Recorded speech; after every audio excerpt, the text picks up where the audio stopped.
Presiden Joko Widodo lewat akun Instagram Centang Biru miliknya mengakui adanya kasus pelanggaran hak asasi manusia berat yang terjadi di Indonesia. Menurutnya, hal ini sangat disesalkan karena terjadi di dalam berbagai peristiwa di tanah air.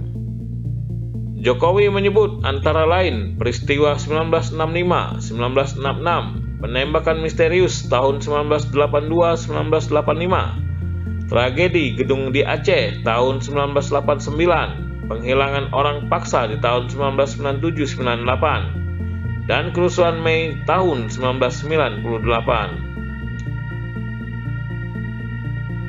Jokowi juga mengungkapkan menaruh simpati dan empati mendalam kepada para korban dan keluarga korban.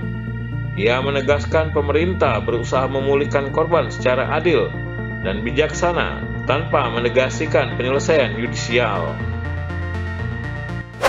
Saya telah membaca dengan seksama laporan dari tim penyelesaian non-yudisial pelanggaran hak asasi manusia yang berat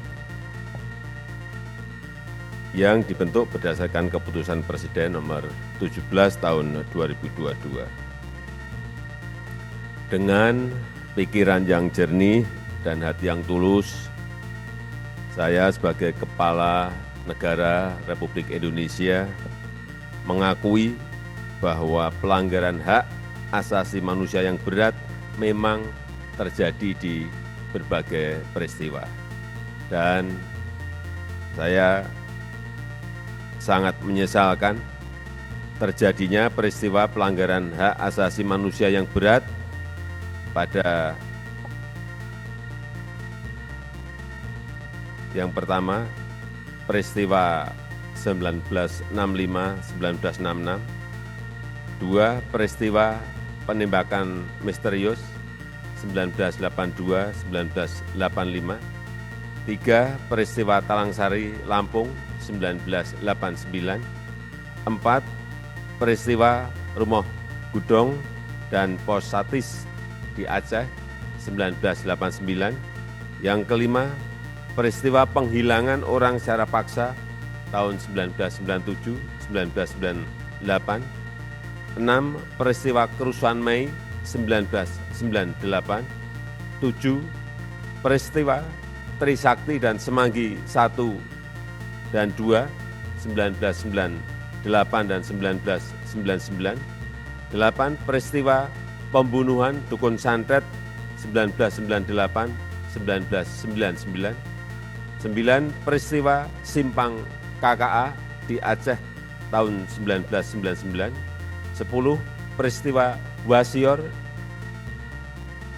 di Papua 2001-2002, 11, peristiwa Wamena Papua di 2003, dan 12, peristiwa Jambu Kapok di Aceh.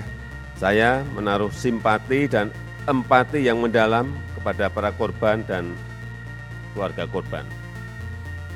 Oleh karena itu, yang pertama, saya dan pemerintah berusaha untuk memulihkan hak-hak para korban secara adil dan bijaksana tanpa menegasikan penyelesaian yudisial.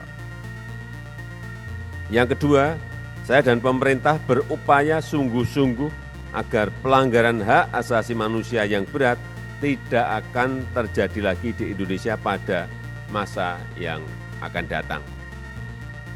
Dan saya minta kepada Menteri Koordinator Politik, Hukum, dan Keamanan, Menko Polhukam, untuk mengawal upaya-upaya konkret pemerintah agar dua hal tersebut bisa terlaksana dengan baik.